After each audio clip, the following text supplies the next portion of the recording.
Alors c'est ce soir, dans quelques heures, le discours du président de la République. On ne va pas quand même répandre du pessimisme. Est-ce que Francis est spécialement pessimiste?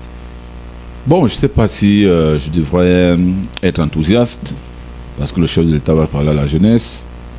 De toutes les façons, il me sera difficile de me sentir très concerné par le discours du chef de l'État ce soir à la jeunesse, parce que souvenez-vous que chaque fois qu'il s'adresse à la jeunesse, c'est la jeunesse d'un certain âge. Malheureusement, je n'ai plus cet âge. C'est-à-dire des jeunes de... En fait, c'est pour ça que je disais dans tout propos tout à l'heure que je suis très confus et embarrassé. Parce que pendant qu'on pense qu'il s'adresse à la jeunesse, celle dont je fais allusion, donc qui est située entre, disons, 18 et 30 ans, on a quand même au sein de ces organisations des jeunes qui ont 54 ans. Je me demande à qui s'adresse-t-il, puisque quand vous dites un fonds destiné à la jeunesse, est-ce que vous savez qu'il y a une tranche d'âge? Et la tranche d'âge n'excède pas souvent 33 ans. Ces jeunes sont souvent âgés entre, je crois, 24 et 32 ans. Oui. Donc quand tu as 36 ans, tu n'es pas éligible. Or, je vous dis qu'il y a les jeunes partout dans les organisations que pilote le chef de l'État du manière ou d'une autre, qui ont 55 ans, 60 ans, 70 ans. Ils sont jeunes. Et le paradoxe vient de ce que si vous allez auditer ces fonds, c'est qu'on craint le plus au Cameroun, vous allez découvrir que derrière chaque jeune de 54 ans se cache un autre jeune de 21 ans. Suivez mon regard. Ouais. Ça veut dire quoi?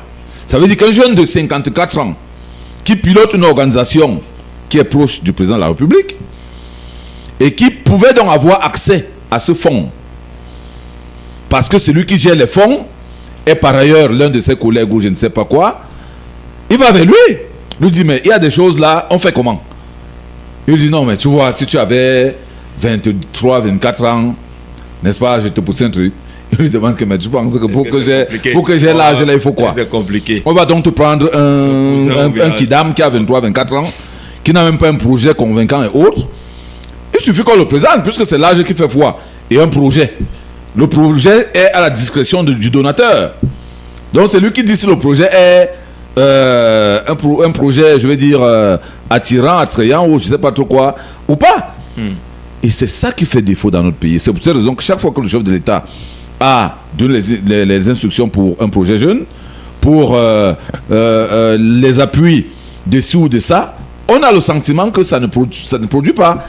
On a le sentiment que les projets pour lesquels on donne ces financements sont souvent des projets écrans.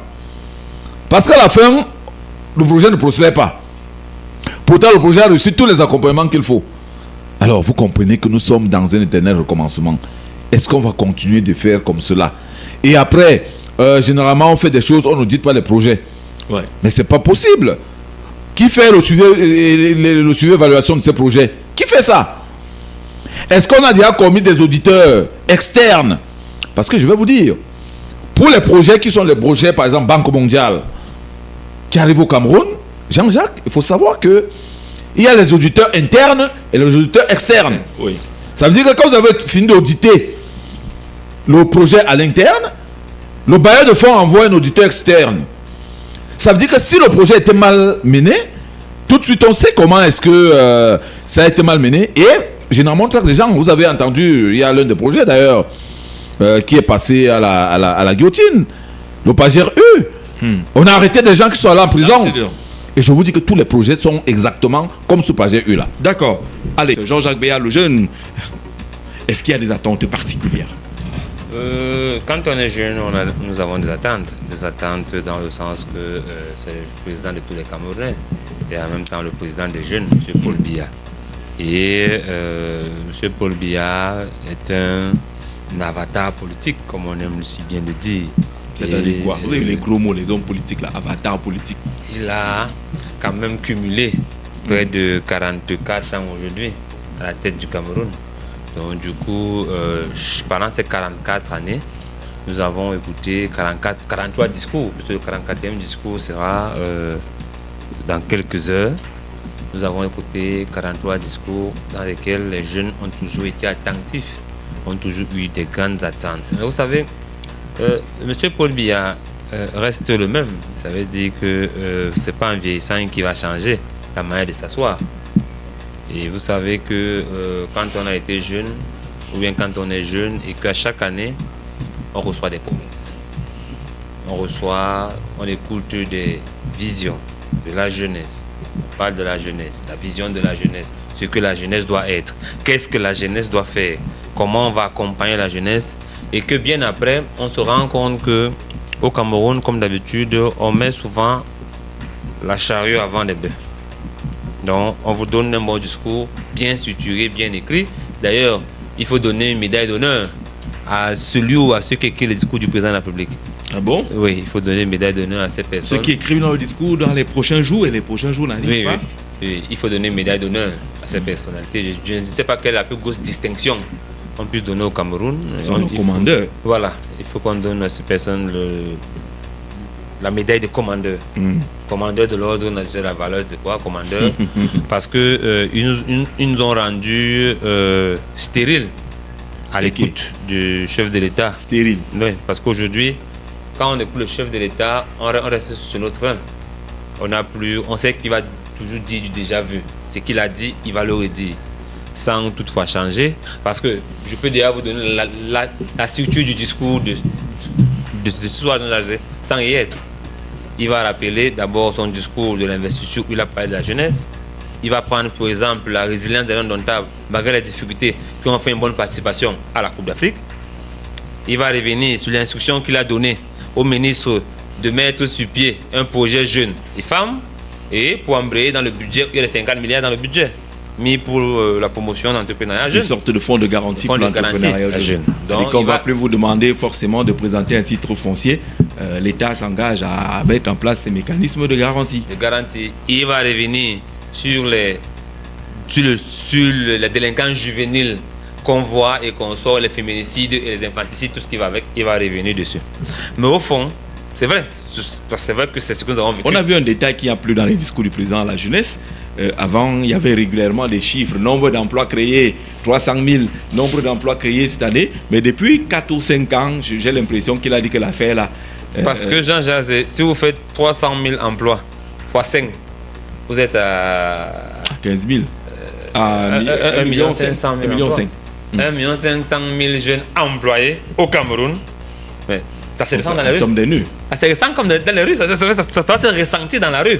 Donc du coup, ils n'évoquent plus des chiffres, ils sont dans les discours, dans les analyses. Si les gens mettaient les chiffres dans ces discours et régulièrement on posait toute cette question-là, ils sont où? Vous les comptez par quoi? Vous les comptabilisez comment? Pour qu'on dise au président que cette année on a créé par exemple 300 000 emplois. Ils sont où? Comment ça se passe? C'était embarrassant en fait. C'est la difficulté.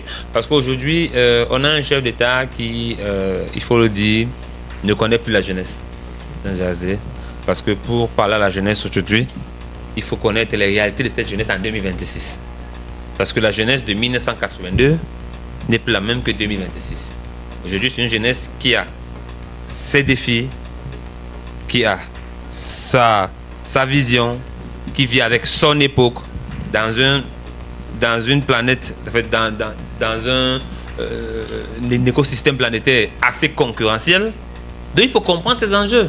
Qu'est-ce que ces jeunes ont besoin pour être concurrentiels avec les jeunes venus des autres, sous d'autres cieux, les jeunes venus à l'Europe? Qu'est-ce qu'il faut faire pour garantir la performance de nos jeunes? Qu'est-ce qu'il faut mettre sur pied pour garantir leur performance? Je pense que c'est à ce niveau que la jeunesse aujourd'hui, ils écoutent le chef de l'État et ils pensent qu'il peut, pour une fois, nous surprendre. Parce que comme il a surpris lors de son investiture, il a surpris lors de son discours au 31 décembre, même comme peut-être 2-3 choses ont été quelque peu saupoudrées dans ces dits, mais le reste, nous sommes restés sur notre fin. Et c'est aussi comme ça que ce soir, le discours à la jeunesse sera aussi un discours où nous allons rester sur notre fin. Mais je pense quand même que la jeunesse camerounaise aujourd'hui se doit d'être résiliente, comme d'habitude, et ne pas attendre grand-chose du discours du chef de l'État. Mais il serait bien quand même que le président, il a encore jusqu'aujourd'hui, pour convoquer le corps électoral.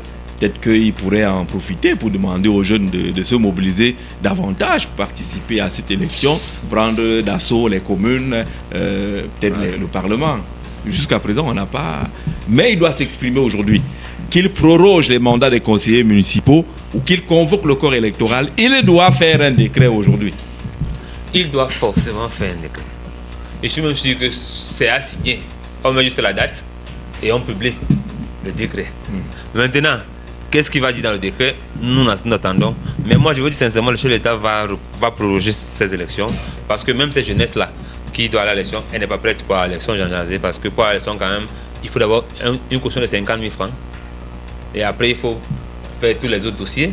Pour ceux qui sont nés un peu loin, il faut aller pour avoir l'extrait de naissance, plein de choses là-bas.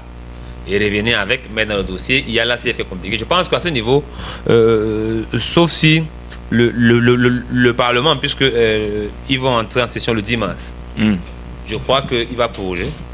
Peut-être le 10 mars, ils vont essayer de faciliter les choses pour la jeunesse, parce que actuellement, c'est compliqué de voir la jeunesse dans la liste au niveau des ministères, parce que le montant d'abord de la caution est un montant qui bloque. Maintenant, il faut battre campagne, c'est pas aussi aisé. Le montant pour le conseiller municipal, c'est 50 000. Oui, pour le député, c'est 1 million. Un bâton. Oui. D'accord. Pour le député, 1 million, combien de jeunes? Bon, il y a les jeunes, mais les vrais jeunes, combien de jeunes qui viennent des sous-quartiers peuvent avoir 1 million pour pouvoir... Y a-t-il des attentes particulières? Francis Bonga, bonjour. Bonjour Jean-Jacques, bonjour à l'autre Jean-Jacques, bonjour Ambroise, bonjour également à tous ceux qui nous écoutent ce matin. Un bonjour particulier aux jeunes, à ceux qui se reconnaissent jeunes, parce que vous savez que la notion de jeune dans notre contexte est tellement relative. Il y a des gens qui ont 82 ans et qui disent qu'ils sont jeunes. Il y en a qui ont 77 ans et qui disent que c'est le chef de l'État qui a dit. Il y en a d'ailleurs, notamment au niveau du parti au pouvoir, des gens qui continuent à être les responsables des organisations jeunes et qui ont plus de 50 ans. Et on dit qu'ils sont jeunes. Voyez-vous donc, aujourd'hui, quand on parle de jeunesse, je suis un peu embarrassé. Je me demande de quelle jeunesse s'agit-il? S'agit-il de cette jeunesse qui parfois est en train d'aller à la retraite? Quelqu'un a pris sa retraite, mais il est à la tête d'une organisation jeune. Alors, de quelle jeunesse parle-t-on? Est-ce qu'on parle de la jeunesse juvénile, c'est-à-dire la jeunesse qui est en train de chercher ses marques? Ou est-ce qu'on parle de cette jeunesse qui a déjà fini de faire sa vie et qui pense que la jeunesse commence justement quand on a fini de faire sa vie? Il y a les jeunes finissants. Voilà, les jeunes finissants.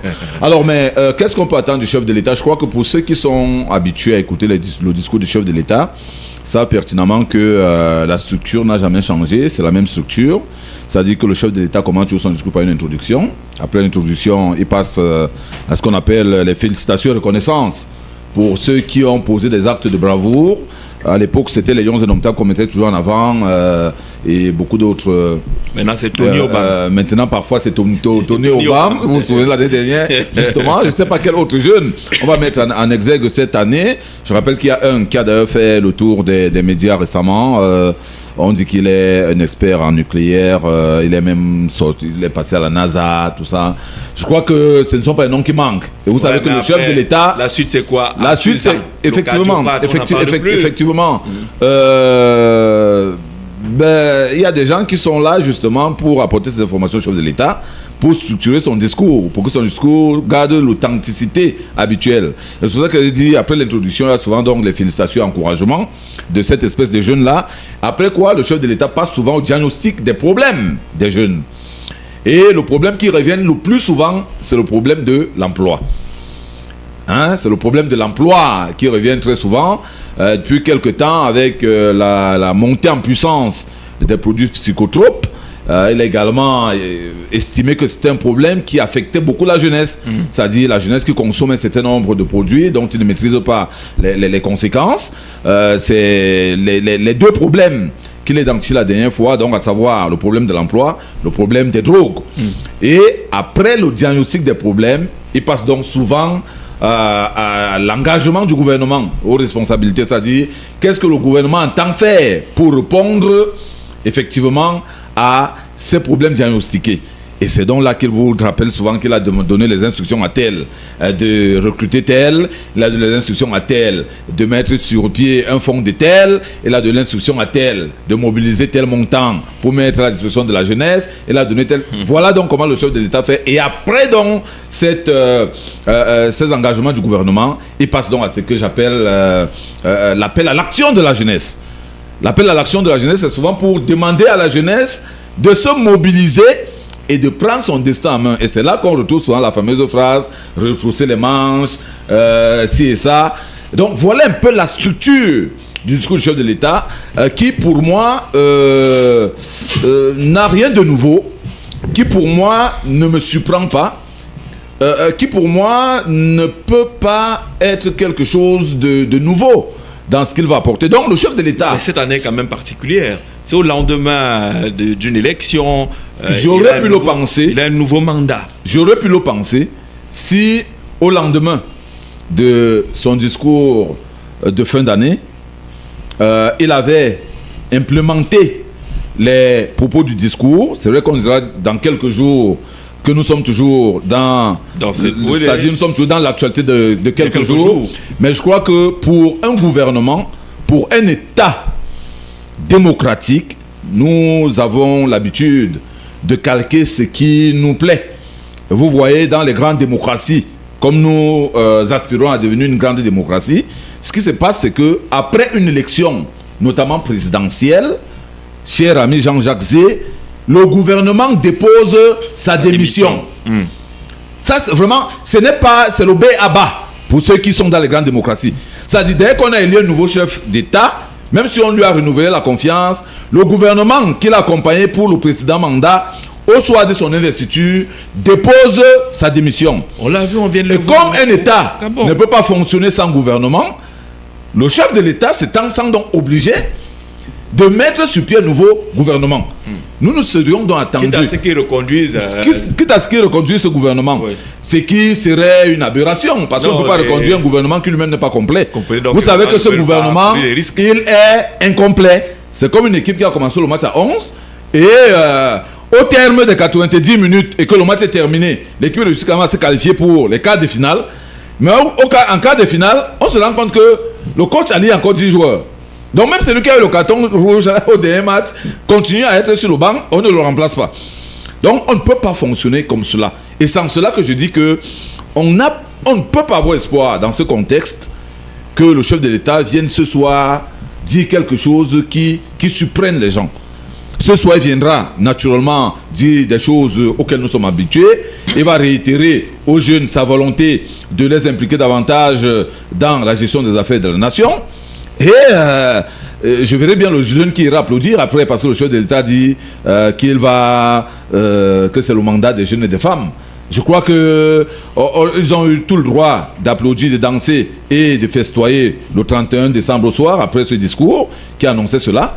Mais maintenant, un mois et quelques jours après, rien n'a bougé entre les lignes. On te dira qu'on a nommé une dame procureure générale à la Cour suprême, et on te dira que c'est peut-être suffisant. Mais j'ai envie de dire que pour le moment, rien n'a bougé pour de vrai. Et donc, moi, je ne peux pas attendre grand-chose d'un discours. Aujourd'hui, si je me mets dans la posture du jeune, oui, les conseils à la jeunesse, pour ce qui est des produits psychotropes, les conseils, on en reçoit tous les jours. En même temps, à la radio, vous allez voir les émissions organisées, le ministre de la Santé qui fait des sorties pour rappeler que ce n'est pas une bonne chose. Les gens contractés là, qui sont présentés comme étant ceux qui font le dispatching, donc je veux dire les pharmaciens de la rue et autres. Mais ce n'est pas ça qu'on attend. On veut des choses qui sont... On veut que le chef de l'État annonce des choses et qu'il y ait le déclic par la suite. Qu'il y ait un déclic. Joe Donete dit c'est bonjour. Bonjour Jean-Jacques, bonjour Marcel de la capitale. Vous êtes président d'un parti politique, le PCPDC. Le président s'adresse à ses jeunes compatriotes ce soir. Y a-t-il en cette année des attentes particulières? Vous êtes de l'opposition, faut-il le mentionner? Jean-Jacques, nous attendons à ce que le président fasse ce qu'il dit. Parce que je ne sais pas si on doit encore croire en lui, mais je crois que du haut de son grand âge, il faut encore lui accorder un peu de crédit. Ce qu'il D'accord. C'est ce que lui dit. D'accord. Parce que depuis, il nous a annoncé beaucoup de choses. On ne voudrait pas croire qu'il est devenu tonton promesse. Parce que tonton promesse, quand nous étions petits, nous promettait toujours beaucoup de choses, mais quand il revenait, il faisait le doigt de Carcimène. Donc du coup, aujourd'hui, je pense que l'heure n'est plus à la rigolade. Les problèmes de la jeunesse sont assez importants pour qu'on puisse les prendre avec légèreté. Est-ce qu'on... Oui. On ne lave pas les intestins du lion avec la salive. On ne lave pas les intestins du lion avec la salive. Oui, oui. Les problèmes là vont nous tuer.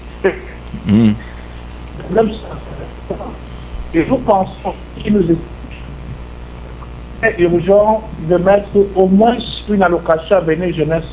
Une allocation à venir jeunesse, c'est ce que vous proposez au président de la République. Par mois. Combien? De 10 ans à 29 ans.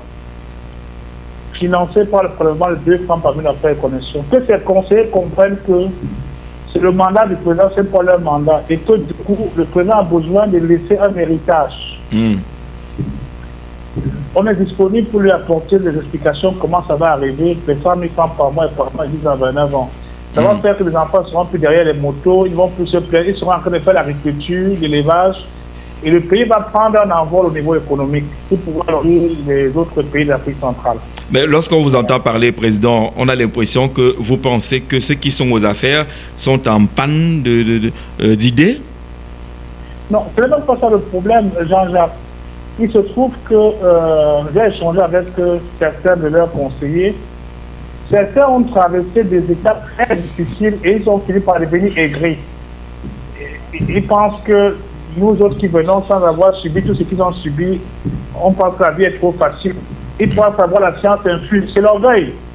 C'est pour le manque d'intelligence. Et même si c'est un problème d'intelligence, je crois que l'humilité précède la gloire. Et ils oublient de comprendre que le pouvoir, c'est un prêt. Ce n'est pas une propriété.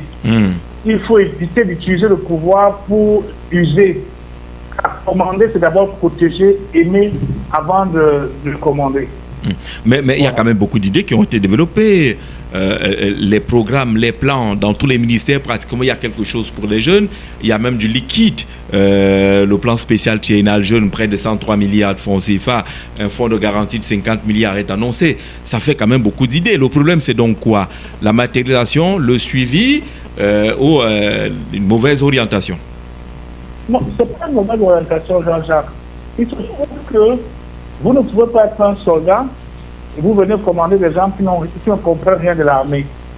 Il se trouve que notre curriculum de formation académique forme à 80% aujourd'hui des chercheurs d'emploi, des cigales, des gens qui vont chanter à longueur de journée. Pourtant, l'urgence, c'est que le curriculum de formation académique n'est pas adapté aux besoins de l'entreprise, n'est pas adapté aux problèmes de l'emploi. On forme des gens qui cherchent à devenir des fonctionnaires, qui vont faire le concours, les examens et autres là.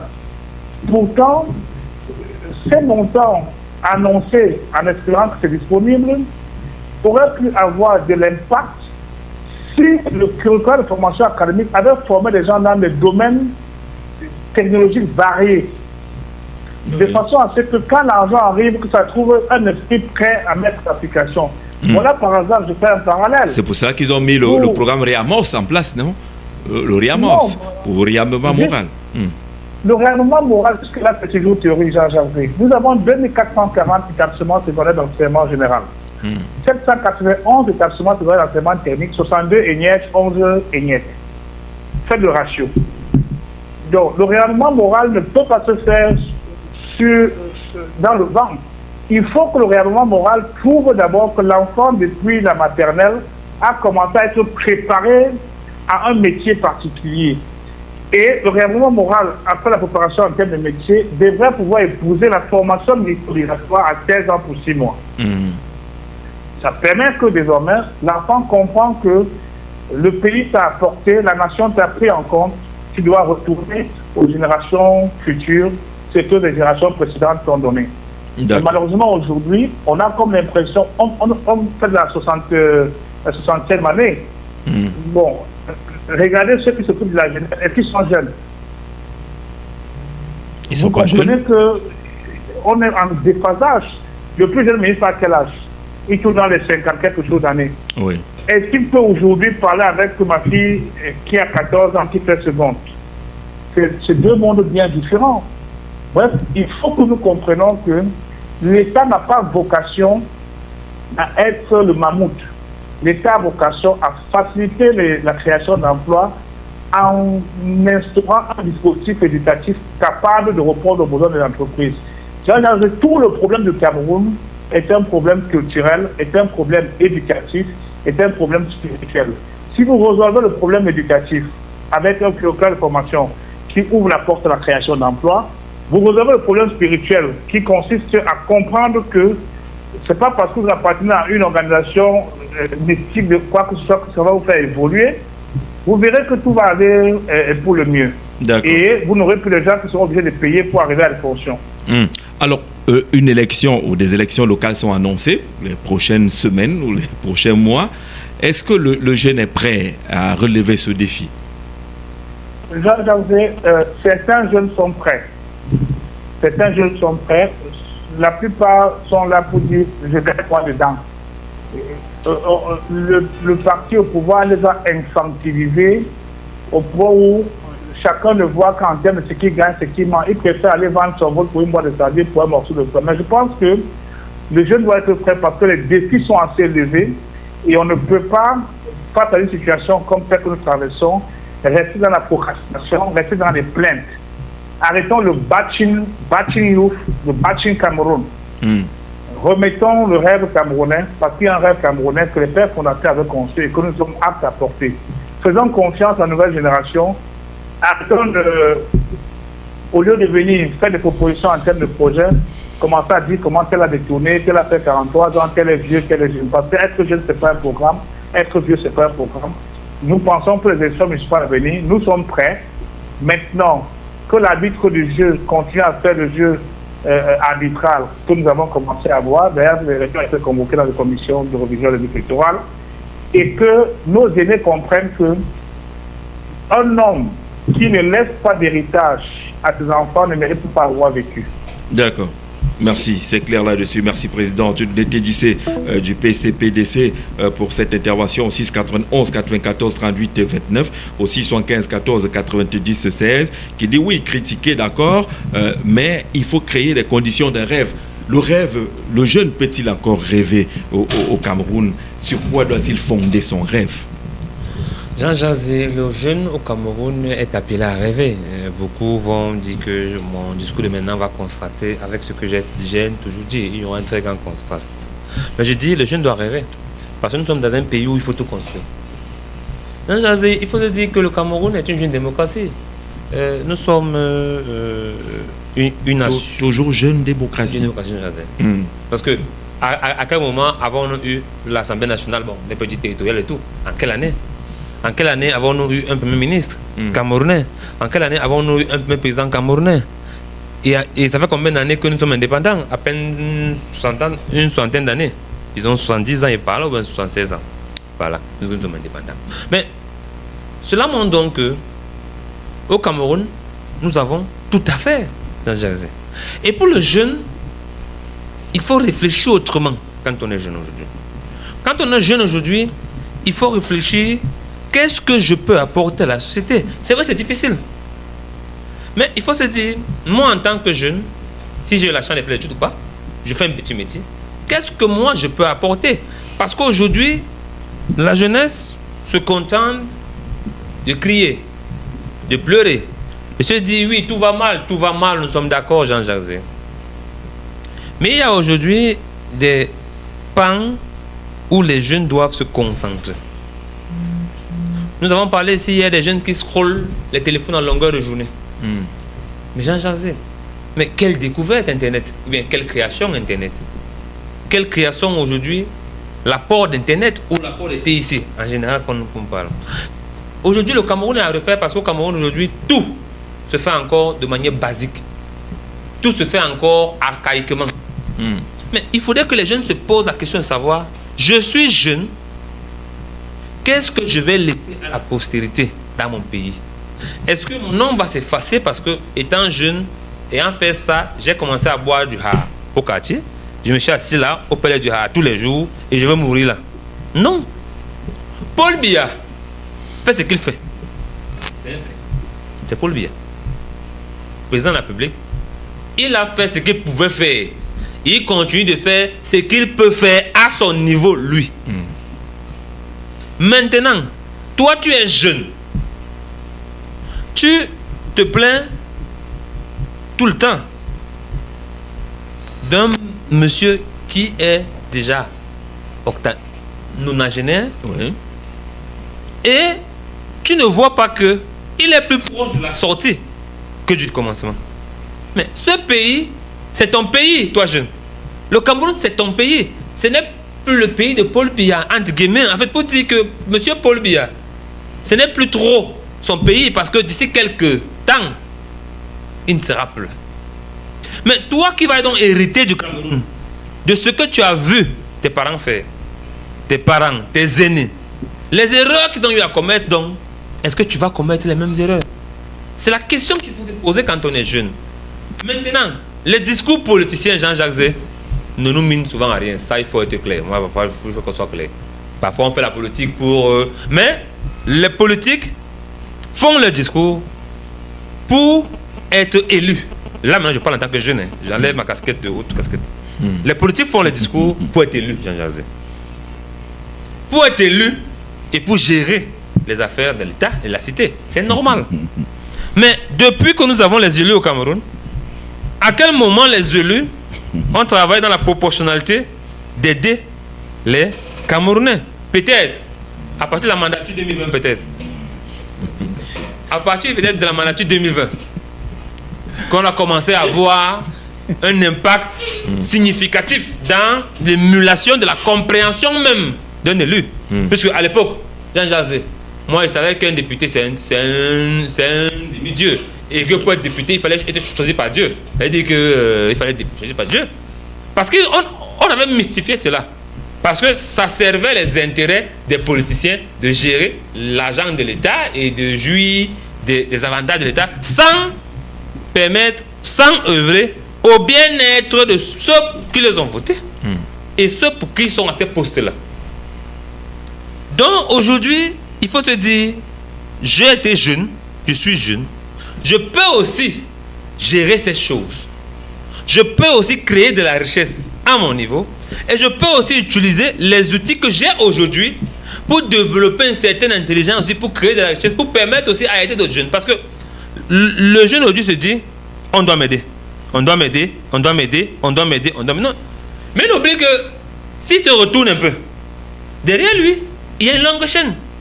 Je demande aux jeunes aujourd'hui de ne plus se concentrer sur on doit m'aider devant. Demande-toi comment faire pour aider ceux qui sont derrière moi. Et quand je te pose cette question, donc, commence donc l'éveil psychologique. Ah, si derrière moi déjà, j'ai une longue ligne comme ça, comment faire pour les aider?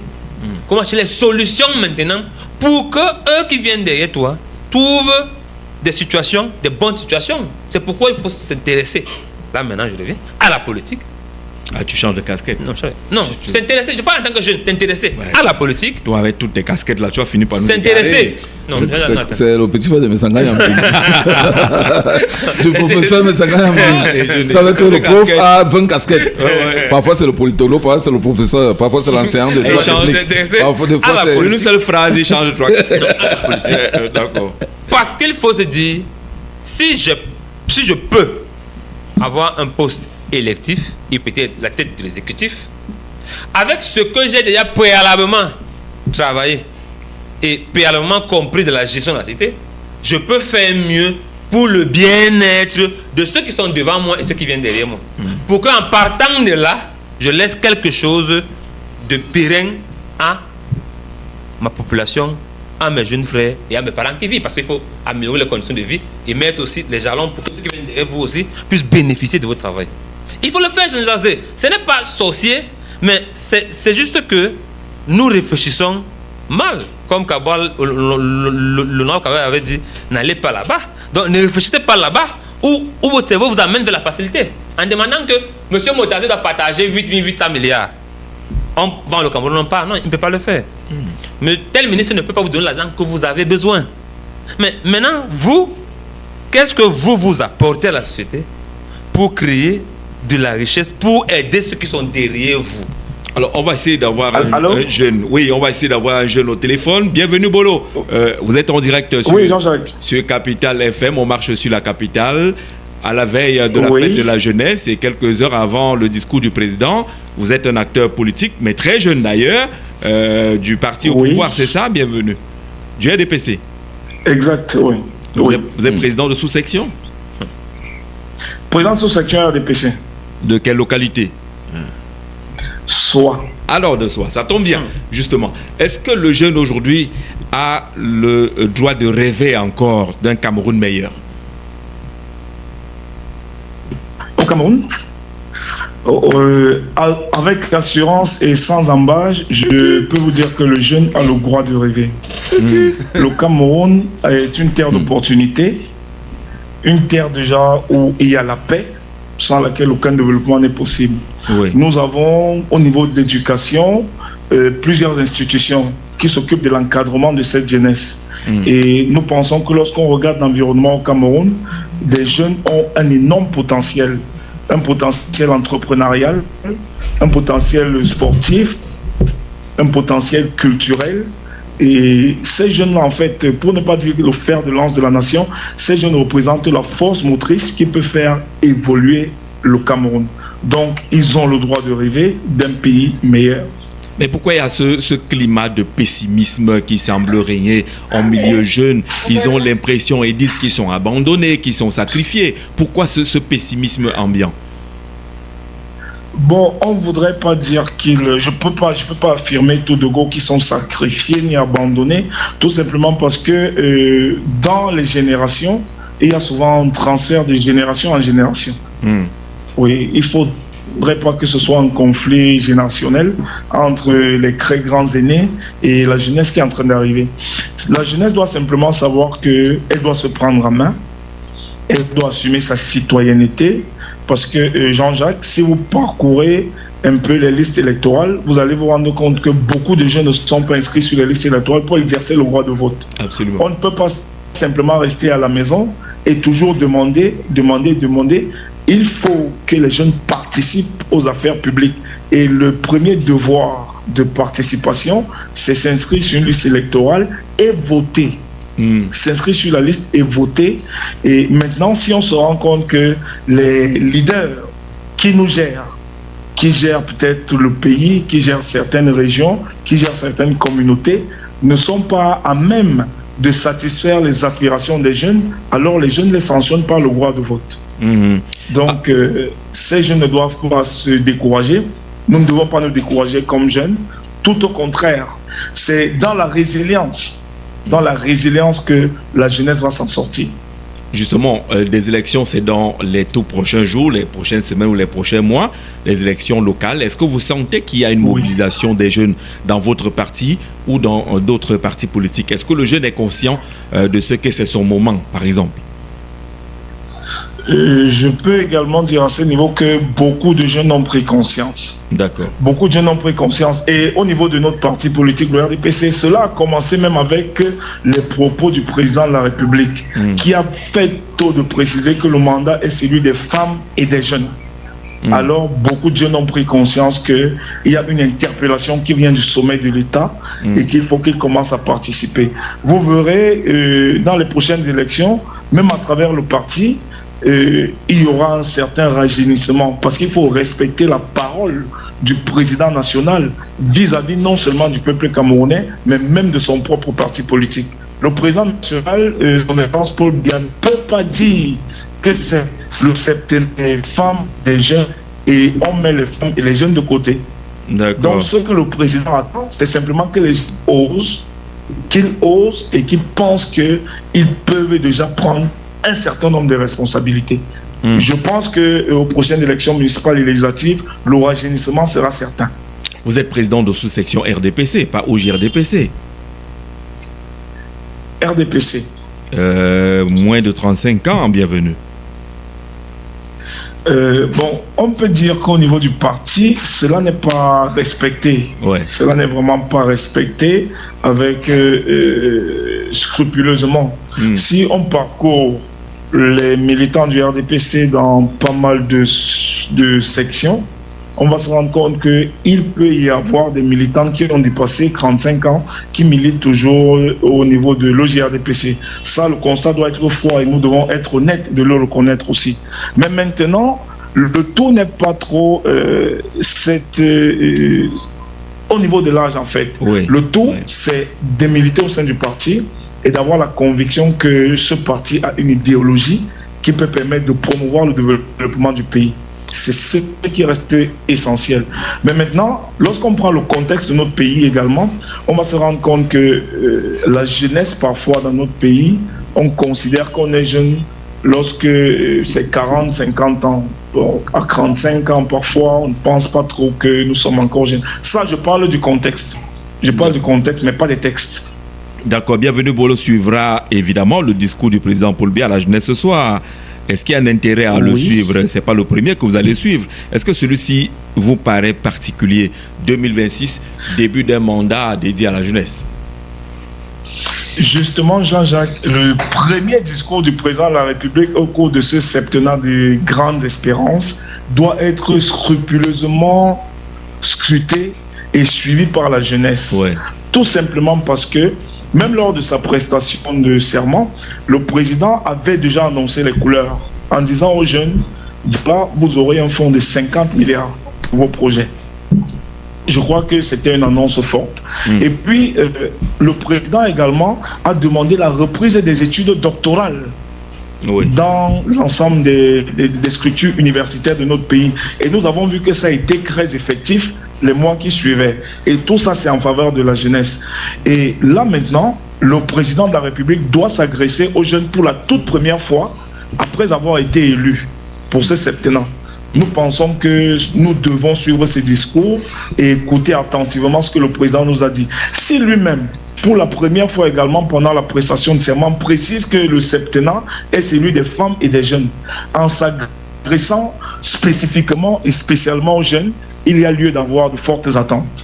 Merci beaucoup, bienvenue Bolo, monsieur le président de la sous-section RDPC. Du côté de Soa, on en reparlera après le discours. Après le discours, on fera le point. C'est un honneur, Jean-Jacques. Merci beaucoup. Bienvenue d'être passé par ici au 6 91 94 38 29, au 75 14 90 16. Lui nous précise le pourquoi il faut suivre absolument le discours du président de la République au lendemain de son discours d'investiture. Allons à la Guyane française. Anissé qui est de retour. Bonjour Anissé. Bonjour Jean-Jacques. Bonjour à tous les panélistes. On voulait lancer un SOS. Où est passé Anissé? Est-ce que à la Guyane française, quelqu'un l'a détourné là-bas? Merci. Bon, puis il y a quand même de très belles femmes là-bas. Hein. Il y a de belles femmes là-bas? Oui, très belles femmes là-bas. Il y a aussi du bon vin. Il y a du bon vin à partir de la canne à sucre. Mais vraiment, ton prochain séjour au Cameroun, là, le carton, là, nous, on va l'attendre. On parle de la jeunesse. Je ne manquerai pas. D'accord, merci. Je ne manquerai pas. Je ferai un signe que Jean-Jacques Béat soit là. Voilà. Je ferai un signe que Francis Bonga, le grand frère, il est là. qu'il soit là. Ah, d'accord. Voilà. Et le gyrophare. Et le gyrophare, lui, David Lobé, il sera là aussi. Alors, parlons de la jeunesse. À quelques heures du discours du président Paul Biya, à la veille de la fête de la jeunesse, au lendemain de son discours d'investiture, il aura placé le mandat sous le signe de la jeunesse. Ça veut dire que le discours de ce soir mérite d'être suivi? Jean-Jacques, je commence par, effectivement, tu as signalé mon absence, c'était lié à la période des examens.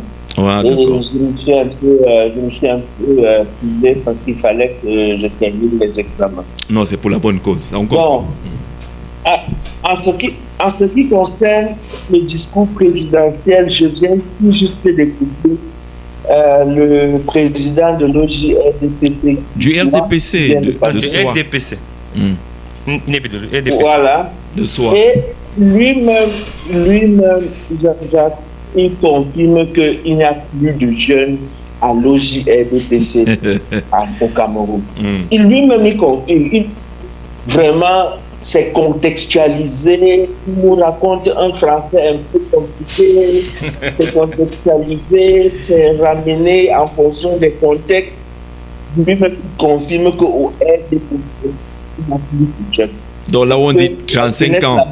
On dit 35 ans, limite maximale.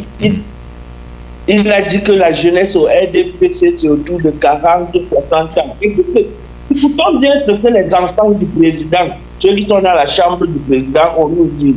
Que vraiment là-bas, ils ont pensé que les jeunes, c'est vers 45, 50, 60 ans. Donc, on retient déjà ça. Et vous lui avez posé la question de savoir si on peut encore croire à la parole présidentielle. Oui. Il a, avec beaucoup de difficultés, j'aurais bien voulu lui demander est-ce que lui-même, le président, croit encore lui-même à ce que lui-même dit. Il nous a dit il y a plus de 30 jours dans les prochains jours. Et quand on est en France, ou en français, quand on dit prochain jour, j'ai encore demandé un peu ça à quelques de mes enseignants ici. Que prochain jour là, ça veut dire que quoi? Parce que j'ai terminé tout. On m'a dit prochain jour, c'est quand ça ne doit pas dépasser 7 jours. Oui. C'est ce qu'on m'a dit. C'est ce qu'on avait Maintenant, cru comprendre.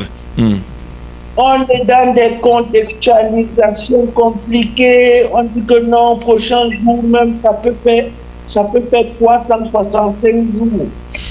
Mais on est allé chercher dans la Bible que pour Dieu, un jour c'est 1000 jours. On ne comprend rien vraiment. C'est vraiment. Donc, en fait, est-ce qu'on peut croire, et je reviens encore à la question que toi tu m'as posée, est-ce qu'on peut croire à la parole présidentielle quand lui-même, le président, ne croit pas à ce que lui-même il dit? Donc, c'est compliqué. C'est compliqué. Ça fait, donc, c'est vraiment compliqué, Jean-Jacques. Donc, bref, est-ce qu'on va continuer à espérer tant qu'on vit? C'est le mandat de l'espérance. Tant qu'on vit, on doit espérer. Tant qu'il y a la vie, il y a l'espérance. Même si c'est difficile, n'importe comment, on va espérer. Mais on supplie seulement ces gens-là de nous donner un peu autour de jeunes pour qu'on puisse vivre encore plus pour continuer à espérer. Merci beaucoup, Anissé, depuis la Guyane française. Vous allez quand même sur le discours ce soir. Non, on va faire comment, Jean-Jacques? On n'a pas le choix. On va écouter. C'est notre président. On dit tout ça comme ça, on monte un exemple de notre président. On n'a pas le choix. C'est quand même notre président. Même si c'est difficile. C'est notre président. Même si c'est difficile. Mais c'est notre président. Merci beaucoup à Anissé depuis la Guyane française et merci pour toutes les bonnes promesses. Ne faites pas comme les prochains jours qui n'arrivent pas.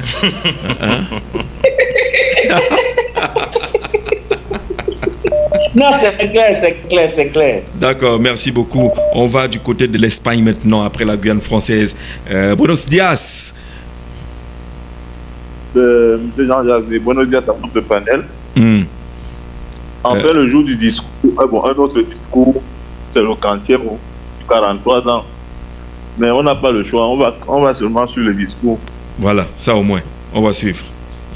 Mais oui. Sans vous sembler dire que vous allez suivre pour la forme, vous ne mettez pas le cœur, vous n'attendez pas grand-chose? Monsieur Jean-Jacques, quand on fait 43 discours, bon, je n'ai pas 43 ans, mais après 43 discours et que rien ne change, vraiment, si on met encore le cœur, c'est que nous-mêmes on dérange. Mais bienvenue Bolo, le président de la section de SOA a parlé tout à l'heure des écoles doctorales qui vont reprendre, la réouverture des concours, ainsi de suite, le fonds de garantie de 50 milliards de francs CFA, les recrutements dans le domaine de la santé, 3000, il y avait 9900 quelques personnes qu'il faut recruter dans les 3-4 prochaines années et c'est déjà ouvert. Monsieur Jean-Jacques, oui. La fonction publique n'est pas le seul moyen de loger les Camerounais qui ont des diplômes. D'accord. Le gouvernement doit créer des conditions pour que les gens puissent investir et avoir gain sur leur investissement. c'est pas les recrutements de 3 000. Il y a combien de personnes au chômage pour obtenir 3 000? Vraiment. Il faut peut-être commencer. Tout ça, c'est pour collecter les frais de dépôt de dossier. On aura 30 000 personnes qui vont déposer pour 3 000 postes. Ça aussi, c'est beaucoup d'argent, hein, les frais de dépôt de dossier au Cameroun. Voilà. Beaucoup d'argent. Exactement. Donc, ça, c'est vraiment rien comparé à ce dont on a besoin. Que le gouvernement crée des conditions en peut-être exonérant les nouvelles entreprises de 3 ans de taxes, 3 ans d'impôts, ce genre de choses. Là, ça pousse les jeunes à investir aussi. Je vais demander aux jeunes de ne pas croire à ce que le papa va dire, mais croire en eux. De croire en eux. Parce que hier d'autres ont dit les jeunes tuent les jeunes. Je suis d'accord. Parce que déjà, les jeunes ne savent pas comment se mettre ensemble pour pouvoir produire quelque chose. Oui. Chacun veut aller en solo. Oui. Si on a 50 jeunes qui mettent 1 million chacun, bon, on va prendre 1 million où? Mais quand on veut, on peut. Ça fait 50 millions, ça peut faire quelque chose d'important. Si on a des jeunes qui se mettent ensemble, ils mettent leurs moyens ensemble, peu importe, même 700 000 francs par personne, ils peuvent ensemble faire quelque chose qui va rapporter sur le long terme. C'est vrai. Donc, moi je pense que les jeunes doivent se dire, bon, ne prenons pas cette fête seulement pour aller défiler, prenons cette fête pour après se regrouper en petites sections dans les quartiers pour penser comment est-ce qu'on va évoluer. Pas pour organiser les charters de boissons et tout le reste. Et c'est beaucoup d'argent, les charters. Hein. Il y a maintenant, dans les snacks là, c'est ce qui est malheureux. Les filles qui dansent avec les bouteilles, on allume là. Les gars, voilà. Ils remplissent une bassine. Et demain, il n'a pas 150 mais le beignet à l'écho. C'est pas normal. Il ne peut même pas acheter le timbre pour faire un dossier. Donc, il y a une responsabilité des jeunes qu'il faut souligner. Mais je pense que tout est ici conditionné par un contexte. On est dans le contexte de coloniser éternel. Il faut être dans une école. Tout le monde veut entrer à l'ENAM. Tout le monde veut. Attend tout. Il y a ce contexte-là qui habite les Camerounais. J'étais à une réunion où on fait asseoir à la tribune principale, à l'estrade, là où les gens viennent s'asseoir. Ministre, secrétaire d'État, DG d'entreprise. Nous autres, on est là-bas dans le poula-poula. Et puis je prends la parole pour dire que je ne comprends pas. Le monsieur qui est assis à côté de moi dans notre poula-poula est directeur national de plan international au Niger. Mais il ne s'assoit pas là-bas devant. Parce que... Exactement. On met ceux qui ne... On met les fonctionnaires qui n'apportent vraiment rien au niveau de la création des richesses. Voilà. Donc il y a cette culture-là. Moi, j'ai une chose à dire. Oui. Oui. Moi, je pense que on peut bien se dire la mentalité jeune, mais même l'entrepreneuriat, ça prend. Oui. Ce n'est pas un truc qu'on se lève pour faire. Il faut déjà avoir une mentalité d'entrepreneur qui se cultive. Il y a des filières même en ligne, même des programmes en ligne où tu peux te cultiver un esprit d'entrepreneur en essayant d'apprendre aussi des tactiques du business. Parce que c'est pas seulement se lever et ouvrir une activité. Non, c'est savoir comment gérer cette activité plus tard. D'accord. Donc moi, je pense que les jeunes devraient vraiment se mettre à l'école de l'entrepreneuriat et se dire non, nous, on peut faire. On n'attend pas le système rentier qui est là aujourd'hui, qui favorise certains. Donc, nous, on part de rien pour faire ce qu'on peut faire. D'accord. Merci beaucoup. Moi, je prends mon prochain passage au Cameroun. Je vais réunir quelques jeunes de mon quartier à Douala pour qu'on en parle. Parce que c'est important. N'oubliez pas d'inviter à cette rencontre Jean-Jacques Béat, qui est un jeune qui est sur le terrain, qui connaît beaucoup de réalités. Parce qu'il faut et un jeune venu de Douala. Un jeune venu de Douala, d'ailleurs. D'accord.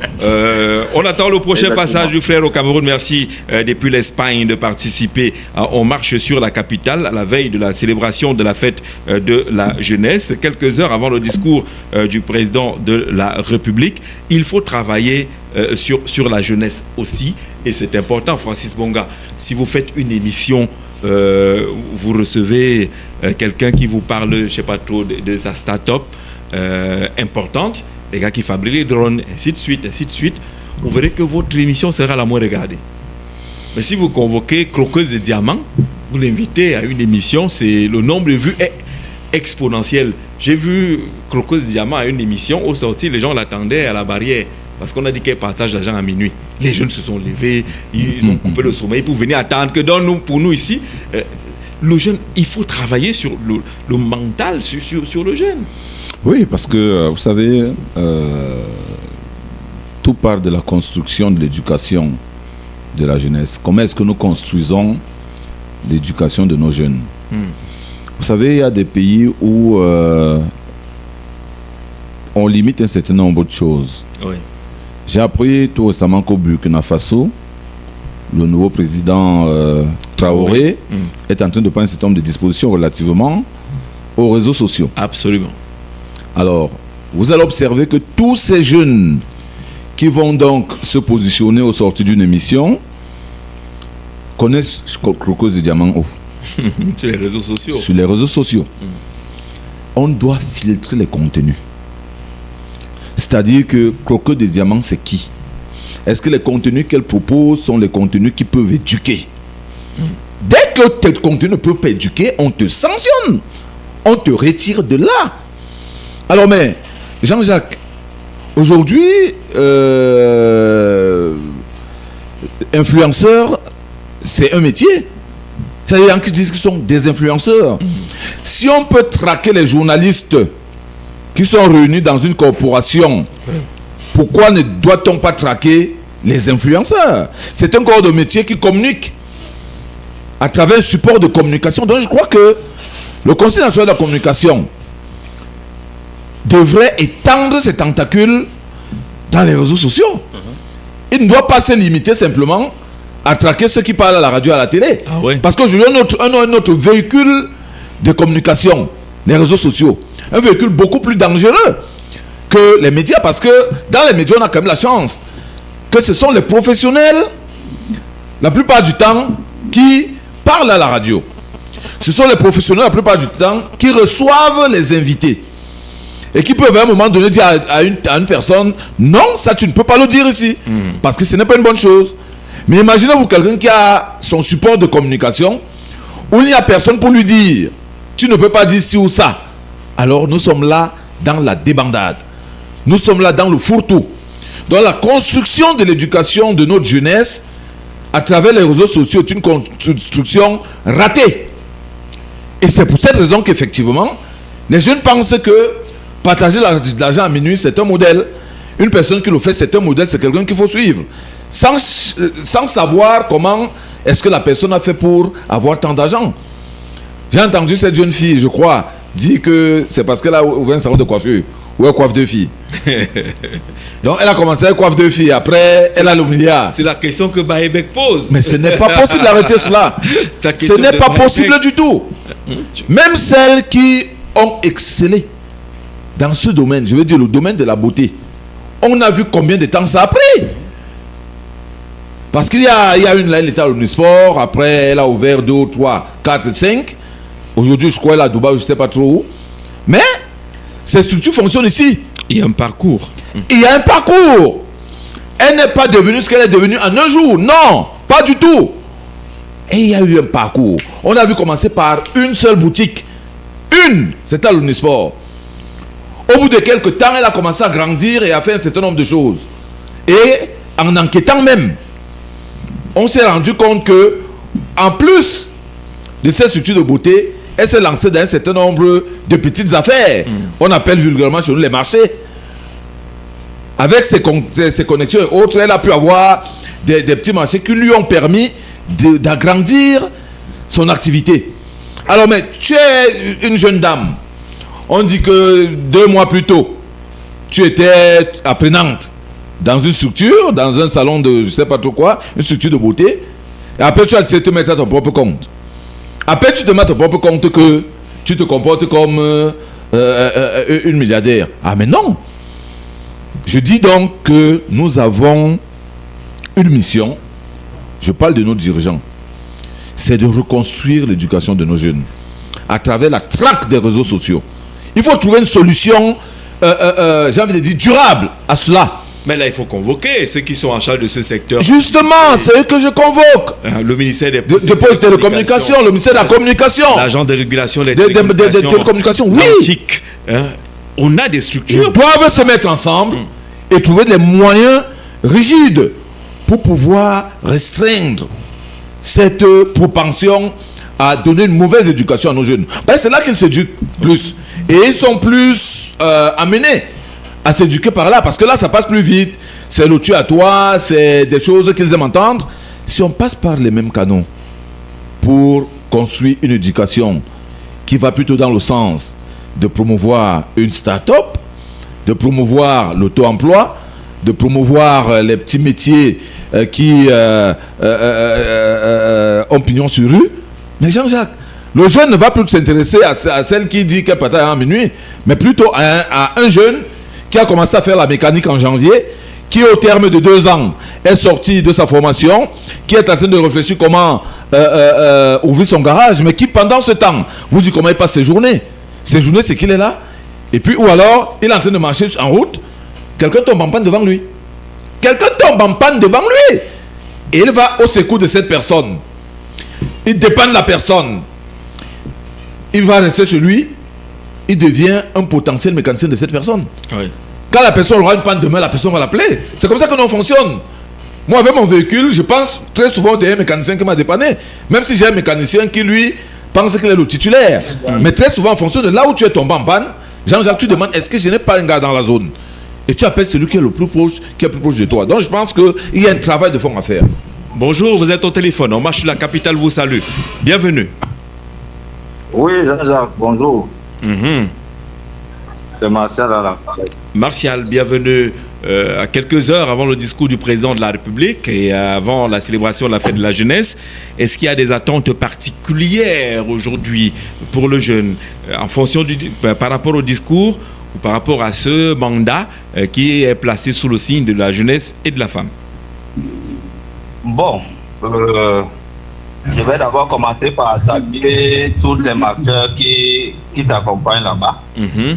Je ne veux pas oublier tous ceux qui sont à l'écoute, tous ceux qui sont intervenus et ceux qui viendront après. D'accord. Ce que je peux dire, c'est que c'est les mêmes choses que nous attendons. Parce que le président nous a dit tout récemment, le 31, et lors de son investiture, qu'il va focaliser beaucoup plus son mandat sur la jeunesse et sur les femmes. Oui. Mais nous sommes quand même surpris que jusqu'à présent, le président n'a pas encore posé une action qui véritablement nous pousse à croire qu'il va véritablement s'atteler pendant ce mandat-ci à la jeunesse. Moi, je sais, parce que vous savez, lors de son discours, il nous avait promis un remaniement. Et je vous avais dit ici que le président n'écrit pas ses discours. Et comme le président n'écrit pas ses discours, ça veut dire que ceux qui sont au courant du climat socio-politique qui règne au Cameroun actuellement vont toujours mettre les choses dans ce discours pour chercher à satisfaire la jeunesse que nous sommes. Et le président viendra toujours nous rappeler un certain nombre de choses. C'est-à-dire comme s'il est au courant de tout ce que nous faisons au quotidien. Et avec ça, donc, qu'est-ce que vous voulez? Nous, on sait que le président, si ce n'est que les discours, et non, il a de très bons discours. Et quand vous suivez ces discours, vous pouvez même dire Amen. Et maintenant, commencer à attendre les retombées du discours. Mais c'est plus de temps passe que vous vous rendez compte que ce discours-là n'était que de la poudre aux yeux. Voilà pourquoi nous, actuellement, nous ne voulons plus les discours de trop parler, mais nous voulons du concret, des actes palpables. Nous voulons qu'il pose des actes. Parce que si là maintenant, peut-être depuis qu'il nous a dit qu'il remaniait, on a donc vu le remaniement dans les quelques jours, comme lui-même il avait dit, en ayant beaucoup plus les jeunes et les femmes, on allait dire enfin le président de la République a commencé donc à tenir les promesses des fleurs par rapport à ce que lui-même il a dit. Oui. Mais vous voyez, depuis là, il ne réagit pas. Il est muet, il est calme dans son coin et on s'interroge. Dans tous les cas, les discours, véritablement, c'est beaucoup plus à ceux qui y croient encore. Parce que si ce n'est que moi, Jean-Jacques, je ne crois plus à grand chose. Parce que ce que vous ne savez pas, quand le président prenait le pays ici, si quelqu'un était né à cette période-là, il doit avoir 43 ans aujourd'hui ou plus. Ça veut dire que lui-même, il est à quelques années seulement de la retraite. Oui. Et à quelques années, si tu ne parviens à rien faire, ou si tu n'étais pas battu toi-même à pouvoir faire quelque chose, tu es donc en train de sortir comme tous ces gens-là. Donc, moi, je pense plus que le discours-ci puisse apporter quelque chose à la jeunesse. Quand nous savons très bien que tout récemment, il nous a promis des choses qu'il n'a pas encore jusqu'à preuve de contraire réalisées. Donc, je n'attends pas grand-chose, tout compte fait. Mais je vais suivre son discours parce que nous devons quand même revenir ici pour essayer de débattre et de se dire le président a dit telle ou telle chose. Non, si ce n'est que pour dire, il va dire. Si ce n'est que pour incriminer même la jeunesse, il va le faire. Mais maintenant, à quelle fin? Ou alors pour quelle finalité? Voilà là où il y a la vraie problématique. Il finit de parler et on tourne la page. On continue toujours notre quotidien comme d'habitude. Moi, pour finir, Jean-Jacques, oui, j'aurais pensé, parce que regardez un peu, on va vous dire que est-ce que le président, c'est lui qui pousse les jeunes à fumer la drogue? Est-ce que c'est lui qui les pousse à la dépravation? Est-ce que c'est lui? Mais le problème est que quand vous n'occupez pas les jeunes, quand vous ne leur donnez rien du tout, quand vous ne proposez rien, laissez même peut-être la fonction publique, mais créez quand même des entreprises pour employer et utiliser les jeunes, pour que les jeunes n'aient plus. Parce qu'on dit quand même que le travail éloigne l'homme de 3 mots. Le vice, la nuit et le besoin. Si tu ne travailles pas, tu fais quoi? C'est ce qui te passe par la tête que tu fais. C'est un peu de ça qu'il est question. Je reste à l'écoute, Jean-Jacques. Merci beaucoup, Martial, d'être passé par ici au 6 91 94 38 29, au 6 75 14 90 16. Depuis 60 ans que la jeunesse est valorisée dans ce pays. Où est donc cette jeunesse 60 ans plus tard? Secte, exotique, étrangère, vol en milliards, corruption multiforme, mensonge, paresse, incompétence notoire, crime rituel, alcool et drogue dure, déviance sociale, économique, etc. Bonjour, c'est notre ami Hector Abia qui envoie ce message. Hector, c'est toujours bien quand tu appelles pour qu'on puisse te relancer et qu'on comprenne bien de quoi il s'agit. Bonjour Jean-Jacques ainsi qu'à ton panel. Merci Paul Stéphane. Le président de la République est un matamor, c'est-à-dire un spécialiste des beaux discours. Son véritable problème reste dans le suivi de ces discours. À quoi sert un discours de plus et peut-être de trop? Ce discours n'apportera rien de pratique sur le quotidien du jeune. Merci Paul Stéphane d'être passé par ici. On vous prend au téléphone. Allô, bonjour Jean. Depuis bonjour monsieur Jean-Jacques et bonjour à tous les machins. C'est Jean depuis Éleveur. Oui, monsieur Jean-Jacques, c'est Jean depuis Éleveur. C'est bon, j'y suis. On t'écoute. Oui, monsieur Jean-Jacques, vous parlez du discours du président de la République. Moi, personnellement, je ne vais pas l'écouter à 20h, mais je sais qu'il va s'imposer à moi parce qu'il viendra me couler sur les réseaux sociaux. Moi, je ne peux pas prendre mon temps pour écouter un homme à qui je ne crois pas. Je ne crois pas. Je ne crois pas. Vous ne croyez pas au président de la République? Non, je ne crois pas en lui. On soit un leader qui a une parole. Et il n'a plus de parole. Il y a 53% des Camerounais votants qui croient en lui. Oui, il y a 53% des Camerounais votants qui croient en lui. Et on sait comment ils votent parfois pour lui. Et nous assistons dans les bureaux de vote des gens qui votent dans 3 bureaux de vote. Nous savons aussi. Donc, quand un président peut vous promettre un remaniement dans les prochains jours, on se retrouve à presque 2 mois. Ce n'est pas le discours d'aujourd'hui qui réalisera. Donc, moi, personnellement, je vais un peu revenir sur le jeune de RDPC qui vous appelez, qui est président de sous-section. Président de sous-section. Allez chercher pour que l'élite du côté de soi, pour que l'élite qui travaille et pour que l'élite qui roule. C'est comme ça que ça marche? Oui, c'est comme ça que ça marche. Je vais vous prendre un exemple plus proche de ma personne et vous allez voir quelle idée M. Biya de la jeunesse. Vous connaissez le président du président de l'OGRDPC. C'est M. Essomban Auguste. M. Auguste Essomban, oui. Oui, Essomban, c'est qui est un oncle à moi, il a 54 ans cette année. Voilà l'idée que M. Biya a de la jeunesse. Pour lui, être jeune, c'est 54 ans. Alors, si un monsieur pareil est incapable de respecter les propres textes de son parti, vous pensez que c'est la jeunesse camerounaise dans la globalité qui va considérer? Non. La jeunesse au Cameroun est considérée quand tu es derrière une élite, quand tu es le chouchou de tel ou tel. Donc ce que moi j'aimerais dire aux jeunes, c'est prenons conscience, travaillons plus. Moi, je n'ai pas attendu le président de la République pour être dans l'élevage, pour être dans le transport, pour être graphiste. Que les jeunes comprennent qu'il ne faut pas compter sur le politicien d'aujourd'hui surtout pour s'en sortir. D'accord, merci Jean. Depuis éleveur qui va suivre malgré lui-même le discours, parce que le discours va le retrouver sur les réseaux sociaux. Koko Tonga a essayé plus d'une fois de nous appeler, j'espère qu'il ne s'est pas découragé sur cette question. Le message du président Paul Biya à la jeunesse, c'est ce soir. Je rappelle et je le relis parce que je l'ai fait. Voilà, Koko Tonga, il est là, il n'est pas loin. Je vais essayer de la voir. Est-ce que l'homme de Boumniebel va pouvoir être connecté maintenant? Oui, Koko Tonga, bonjour. Oui, bonjour Jean-Jacques. Comment tu vas? Par la grâce de Dieu. Je sais que tu as un téléphone performant maintenant, mais il faut couper le haut-parleur. Ouais, il faut donc couper le haut-parleur du Choronko, parce que nous, on l'entend ici. Oui, Jean-Jacques. Oui. C'est bon?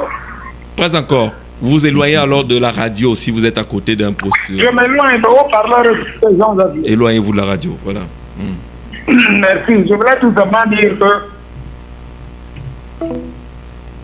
maintenant, c'est les unités. Et Kokotonga, Francis Bonga, il faut envoyer les unités à Kokotonga quand même, monsieur le directeur. Le président de la République est un matamor, c'est-à-dire qu'un spécialiste des beaux discours. C'est un politologue qui le dit. Ça, c'est Menunga. Oui, matamor. Son véritable problème reste dans le suivi de ses discours. À quoi sert un discours de plus et peut-être de trop? Ce discours n'apportera rien de pratique sur le quotidien du jeune. C'est Paul Stéphane qui le dit. Il est politologue, il est jeune. Il sait de quoi il parle pratiquement. Mais Paul Stéphane, c'est un discours qui arrive au lendemain d'une victoire, au lendemain de cette affaire de mandat dédié à la jeunesse. Peut-être qu'il pourrait être particulier et plus concret, ce discours-là, même si on lit bien que vous ne voulez pas y croire, je ne sais pas trop pourquoi, il ne veut pas croire à vous êtes tenu du discours de la vérité. Oui. Mais quand on a l'âge du président Biya, on doit tenir un discours de vérité. De vérité et d'action. Puisque à son âge, on doit aller vite parce qu'on n'a plus le temps. Oui. Quand vous dites quelque chose, il faut l'implémenter immédiatement. Parce que vous n'avez plus le temps de voir comment ça va se faire. Parce que si le président de la République, à son âge, là, vous savez, quand un patriarche sort un mot, ça veut dire qu'il a déjà maturé, il a vu la faisabilité, il a vu ce qui peut être en difficulté, il a déjà analysé tous les contours de la chose avant de parler, vous le savez bien. Oui, mais ce qui l'amène vraiment... Une année, il a parlé des mototaxis, en désignant même 2 ou 3 ministères qui devaient structurer le secteur des mototaxis. Et Paul Stéphane parle du suivi. Après, il y a quoi? Ce n'est pas là-bas le problème? Tu vois, je dis, c'est là-bas le problème. Je dis, quand un patriarche dans nos villages, tu peux parler, venez voir un patriarche pour un problème, il te dit dehors d'abord. Des fois, il te dit oui, repars. Non, il dit que non, dehors. Il appelle sa femme là-bas que viens faire manger à ton fils là. Il dit dehors. Quand tu vas finir, quand il va t'écouter, il va te dire ne voyage pas. Le jour où il va t'appeler qu'il revient, il a une solution. Il va dire en peu de mots, mais il aura tout dit. C'est ça qu'on attend d'un patriarche. C'est que quand il prend la parole, puisque d'ailleurs elle est déjà rare, elle devient de plus en plus rare. Et lorsque vous prenez dans la parole et que vous faites donc un discours à cet âge-là, c'est que vous avez vu tous les contours et vous avez compris que ce que vous allez dire est déjà faisable, c'est déjà engagé et ça va se faire dans les prochains jours, les bons prochains jours, Jean-Jacques. Mais vous savez, tout le monde a son empreinte. Peut-être le chef de l'État aujourd'hui va être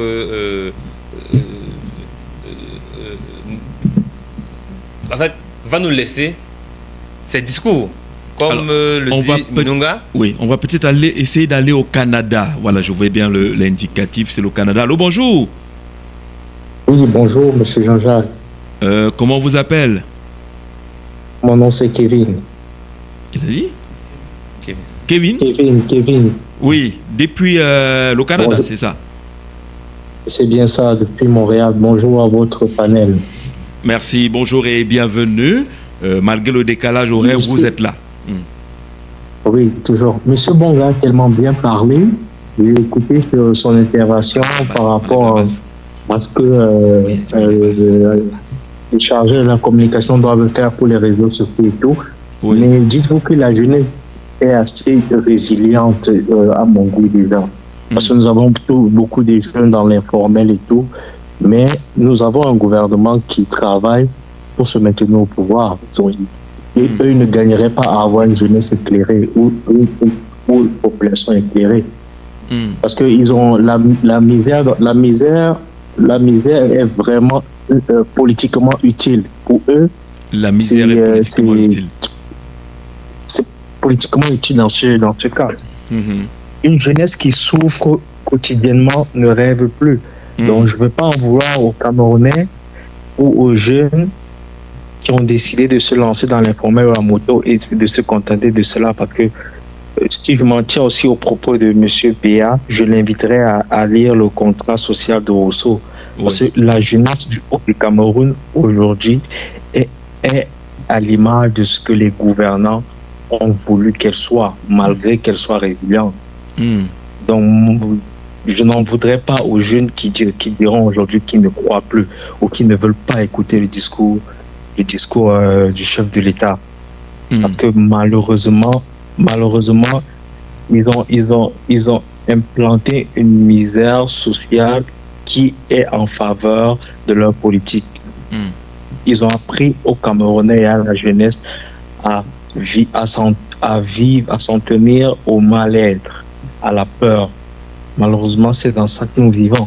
Donc, on ne peut rien attendre d'un gouvernement qui veut se maintenir au pouvoir. C'est politiquement contraire à leur idéologie. Donc, on va juste demander à la jeunesse de continuer à être résiliente comme elle est. Je vais prendre un exemple simple. J'ai vu dans les réseaux sociaux, il y a un jeune comédien qui a fait une vidéo il y a 4 jours, il s'appelle Zizou, où il pleurait du fait qu'il a été victime d'une escroquerie et en même temps, il disait dans son commerce, ça fait 2 jours, il n'y a pas d'électricité. Voilà la jeunesse. La jeunesse qui entreprend, mais qui au quotidien n'a pas d'électricité. Que va faire le petit coiffeur, par exemple? Il n'a pas de jour qui ne reçoit pas sa clientèle. On va lui demander d'acheter un groupe. Où est-ce qu'il va prendre les moyens? Donc, nous avons vraiment une jeunesse et un peuple camerounais assez résilient. Et je trouve que par rapport au propos de M. Béa, on leur demande un peu trop. Parce qu'ils font leur part. Mais que font les gouvernants? Donc, je l'inviterai aussi à lire le contrat social de Rousseau. Il comprendra qu'au Cameroun, le contrat social n'est pas respecté. Parce que les gouvernés font leur part. Mais que font les gouvernants? Bonne pression. On a accepté l'inaction et la médiocrité. C'est pourquoi on dit toujours les Camerounais, on se demande toujours qu'est-ce que nous on peut faire. Pourtant les Camerounais font assez, mais il n'y a pas de retour. Donc ça sera mon intervention pour aujourd'hui, puis je vous souhaite une très belle journée. Merci beaucoup, merci à ce frère Kevin depuis le Canada. Ça fait plaisir de savoir que vous gardez un pied et une oreille sur le Cameroun, qu'on marche sur la capitale ensemble. Le contrat social est interrogé, le jeune est là, il a du potentiel, mais que font les gouvernants alors que les gouvernés sont dans le besoin? On parle par exemple de l'électricité, dans plusieurs quartiers de Yaoundé, c'était le cas hier, dans le noir. Et Néo dit que c'est parce qu'il y a le vandalisme, et ainsi de suite. Alors c'est ce soir, dans quelques heures, le discours du président de la République. On ne va pas quand même répandre du pessimisme. Est-ce que Francis est spécialement pessimiste?